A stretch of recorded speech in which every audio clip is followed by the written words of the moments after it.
오늘 말씀 제목은 복음의 본질이라는 제목이고 성경 말씀은 고린도전서 1장 18절입니다.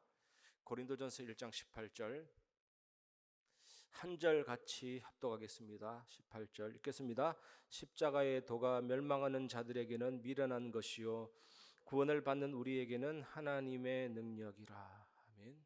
바울이 지적 문화적 분위기에 굉장한 자부심을 가지고 있는 이교도 도시 고린도에 들어와서 예수님이 십자가에 죽으시고 부활하셨다, 이 말 할 때 이미 이 사람들이 어떻게 반응할 것인지 미리 생각을 할 수 있었습니다. 그 말을 할 때 굉장히 미련한 소리로 들은 거죠. 굉장히 정신 나간 사람의 말로 들은 것입니다. 듣기 좋은 소리가 아니잖아요. 듣기 싫은 소리잖아요.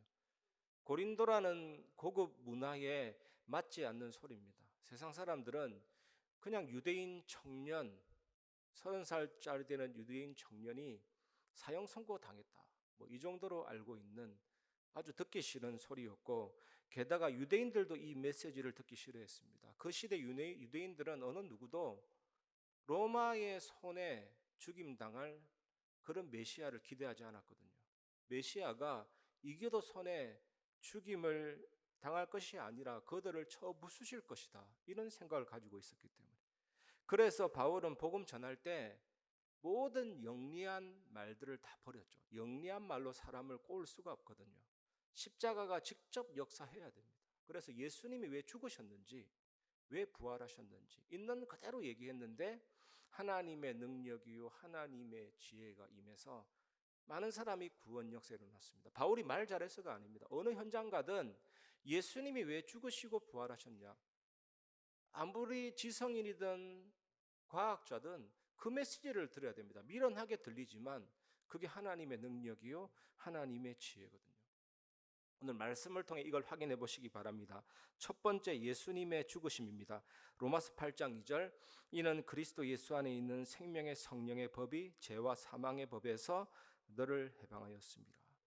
마귀의 유혹을 받아서 교만하여서 하나님을 거역한 최초의 사건이 원죄. 지난주 수요 예배 때 말씀드렸던 것처럼 무슨 과일 하나 따먹는 것이 큰 문제가 되느냐라고 얘기하겠지만 하나님이 먹지 말라 한 것을 먹었기 때문에 불순종이거든요.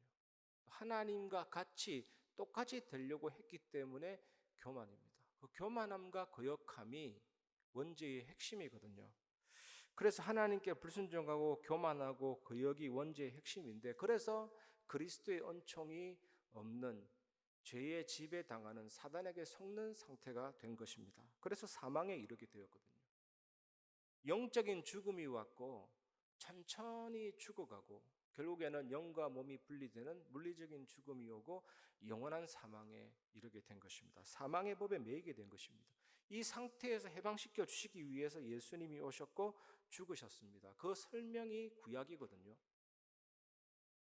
이스라엘 땅에 48개 되는 도피성이 쫙 깔렸습니다. 생명의 통신망이 다 깔렸습니다. 어디든 살 수 있도록. 부지 중에 살인한 자가 어디든 빨리 들어가서 생명을 유지할 수 있도록.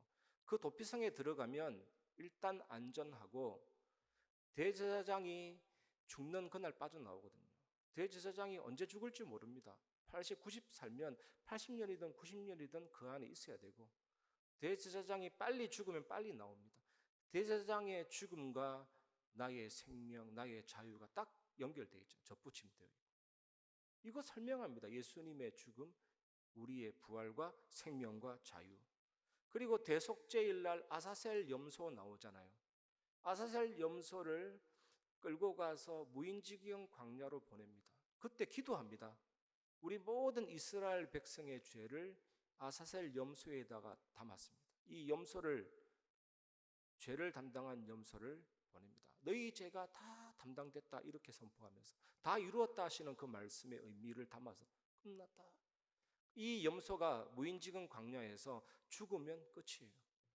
그리고 또 아사셀 염소를 예루살렘에서 12km 떨어진 산에서 절벽에서 밀어떨어서 죽이기도 하거든요. 속죄제가 뭡니까? 우리의 모든 죄를 제물에 담아서 이 제물이 피를 흘리고 태워져서 연기가 하늘로 올라가듯이 우리의 죄를 대속했다, 끝냈다. 그게 십자가잖아요. 요한복음 19장 30절에 보면 예수께서 신포도주를 받으신 후에 이르시되 다 이루었다 하시고 머리를 숙이니 영혼이 떠나가시니라. 능동적인 순종. 예수님이 나를 대신해서 형벌을 당하셨습니다. 능동적인 순종. 내가 달려야 될 그 십자가에 예수님이 대신 당하시고 끝내신 것이죠. 또 소극적인 순종, 하나님의 말씀을 다 이루었고 율법의 요구를 다 이룬 것입니다. 우리가 지킬 수 없기 때문에 다 지켜주셨죠. 그리고 거룩한 교환, 십자가에서 나의 모든 죄를 다 가져가시고 예수님이 본래적으로 가졌던 그 의와 율법과 말씀을 이룬 그 의를 내게 줍니다. 그 거룩한 교환이 이루어지고 다 이룬 것입니다. 단순히 사탄 재앙 지옥 권세 깨뜨렸다가 아니라 하나님 말씀 다 이루었죠. 율법의 요구를 다 이루었죠. 날 대신해서 형벌 당하시고 죽음에서 부활하심으로 어떻게 됐습니까? 사단, 사망 끝내시고 다 이룬 것입니다. 이것을 보고 다 이루었다거든요. 예수님의 죽으심의 의미가 이렇게 큰 것입니다. 믿으시기를 주의 이름으로 축원합니다. 두 번째, 예수님의 부활입니다. 고린도전서 15장 55절에 사망아 너의 승리가 어디에 있느냐, 사망아 내가 쏘는 것이 어디에 있느냐. 예수님의 부활이 뭡니까? 사망의 세력, 죽음의 그 효력을 다 없애버린 거죠. 죽음을 폐지시킨 거죠.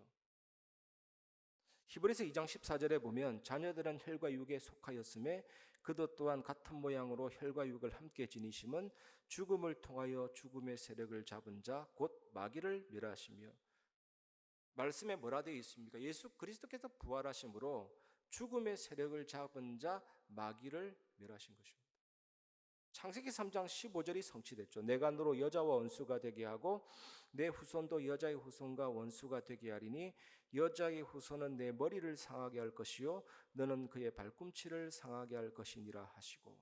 히브리어로 예슈페카, 영어로는 그릇이 짓눌러서 뭉개져 버렸는데 그 십자가의 죽음과 부활에 의해서 사단의 권세가 깨트려진 것입니다.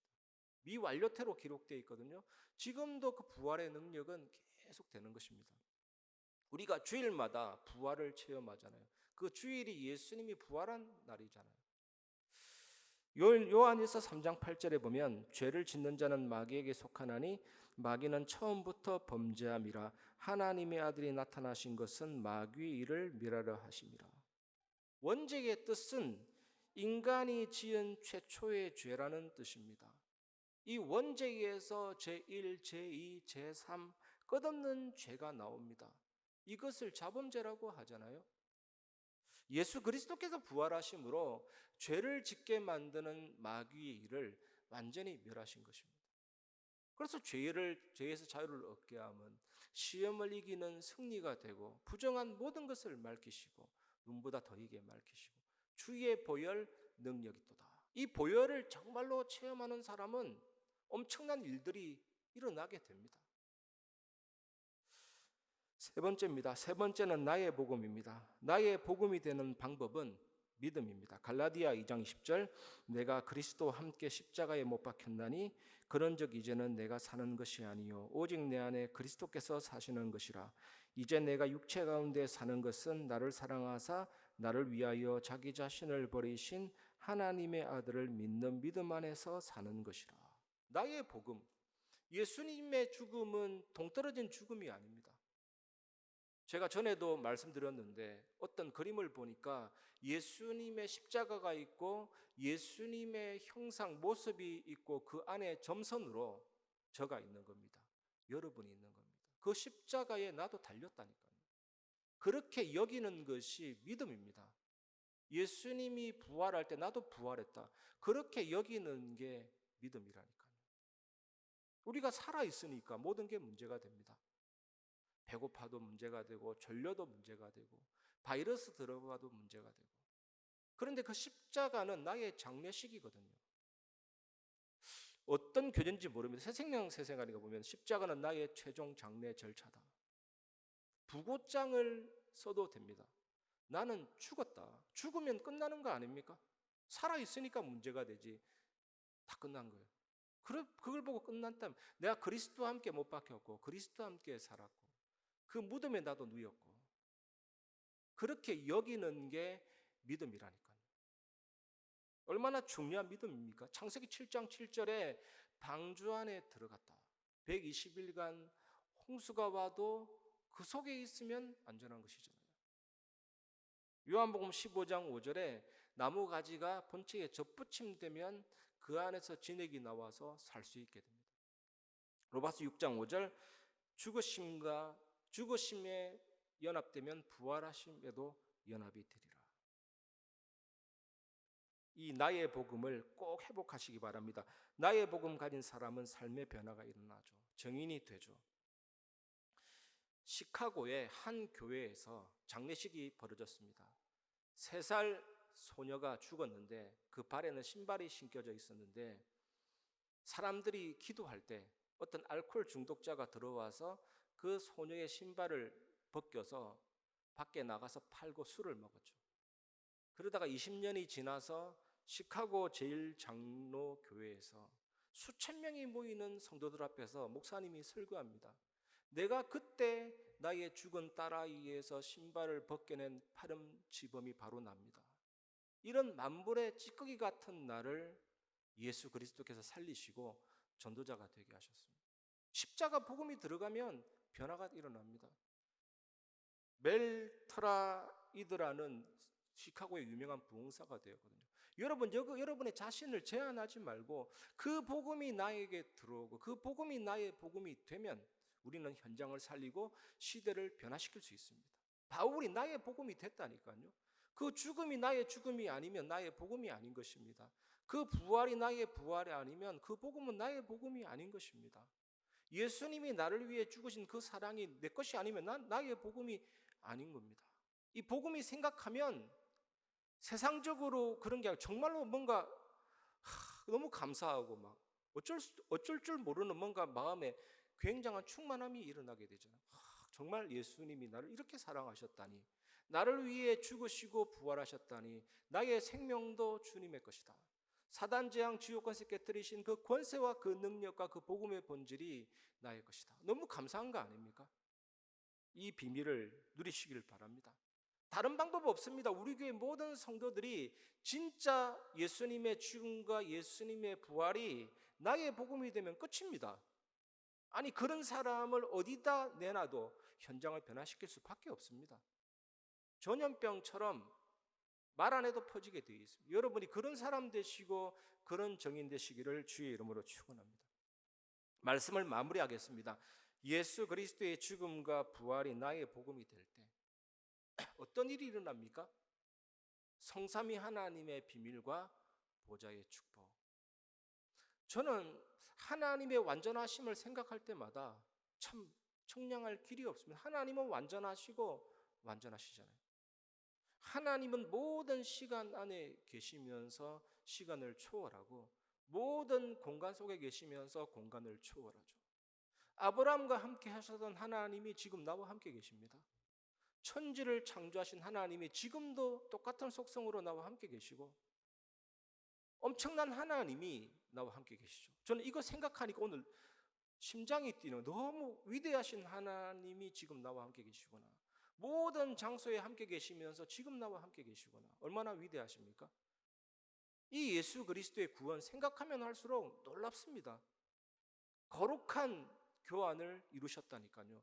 그 예수님의 모든 은혜와 그 의를 내게 주시고 내 것은 좋은 거 하나도 없습니다. 이 죄가 뭔데 다 가져가서 다 끝내주셨으니 얼마나 감사한지 모릅니다. 그 성령께서는 하나님이신데 내 안에 계시면서 영력, 지력, 체력, 경제력, 인력 주시죠. 이 사랑과 이 은혜, 온 우주 만물을 창조하신 하나님이 만물의 찌꺼기 같은 내 안에 들어오신 그 은혜, 이 정말로 감격이 일어나고 감사가 일어나면서 하나님의 형상과 영혼과 삶이 막 살아나고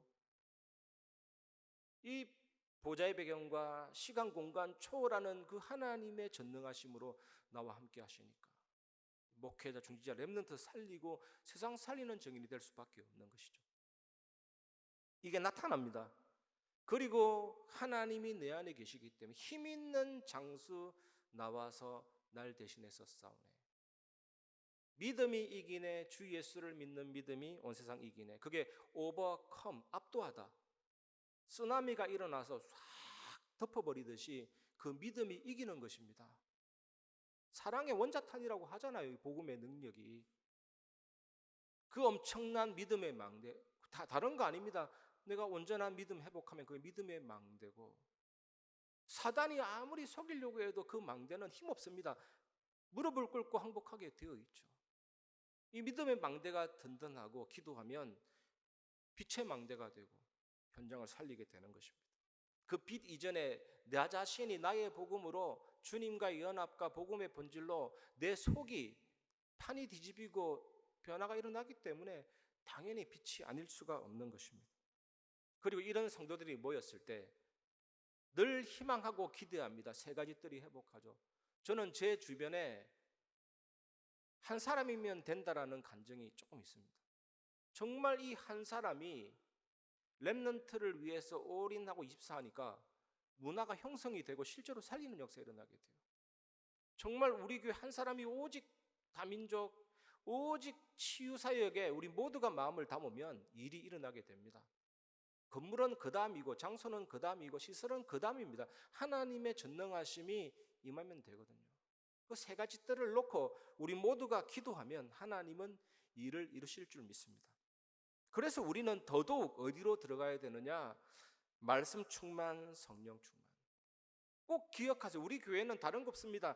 말씀 충만, 성령 충만. 이러면 하나님이 나를 예배 속으로 이끌어 가시고 예배 전도 속으로 이끌어 가시죠. 저는 오늘 생각해 봤다니까요. 식사 기도만 제대로 해도 응답이 일어나요, 진짜. 하나님의 은혜 없이는 건강해질 수 없기 때문에 여러분 식사 기도 진짜 마음 담으시기 바랍니다. 저는 진짜 마음 담아요. 하나님 나에게 건강 주시고 성령 충만함을 주옵소서. 하나님의 은혜 아니면 절대로 건강해질 수 없습니다. 내가 아무리 운동 잘하고 공기 좋은 데 가도 하나님의 은혜 없이는 단명할 수밖에 없습니다. 내게 은혜를 주옵소서. 간절하게 기도한다니까요. 흥건기도 하나님의 은혜 없이는 경제 축복이 안 옵니다. 흥건기도할 때 정말로 하나님의 은혜 없이는 안 됩니다. 내게 응답해 주시옵소서. 예배가 뭡니까? 하나님의 은혜 없이는 내 삶이 절대로 성공되지 않으니까 나에게 은혜를 주옵소서. 이 기도는 진짜 너무 쉬운 기도 아닙니까? 예배 때마다, 식사 때마다, 흥건기도 할 때마다, 여러분이 나머지 정식기도 할 때마다. 그래서 건강, 경제, 삶, 이 세 가지 성공이 사실은 예배 전도라 할 수 있습니다. 하나님의 형통하심이 나타나니까 보게 되고 말하게 되거든요. 우리가 정말로 많은 축복을 놓칠 수가 있습니다. 정말로 하나님이 나와 함께 계시는데, 진짜 전능하신 하나님이 내 속에 함께 계시는데, 나와 함께 호흡하시고 살아 숨쉬고 계시는데, 그분의 전능하심에 내가 잡혀 있는데 내가 약간만 하나님을 바라본다면 어떤 일이 벌어질까? 하나님을 아빠 아버지라 부르짖게 하셨느니라. 유대인들은요, 하나님을 하늘에 계신 분으로, 초월적인 분으로만 생각하는 경향이 있었는데 예수님은 그게 아니다. 아라, 아바, 그걸 사용하심으로 하나님의 자녀는 하나님이 친아빠다, 이렇게 얘기하죠. 하나님을 아빠라고 부르는데 왜 염려가 되겠습니까? 정말 여러분 오늘 귀중한 시간에 부름받았습니다. 어떤 기도 제목이든 괜찮고 하나님 바라볼 때 하나님은 최고의 은혜를 주실 줄 믿습니다. 이 은혜 누리는 축복의 정인 되시기를 주의 이름으로 축원합니다.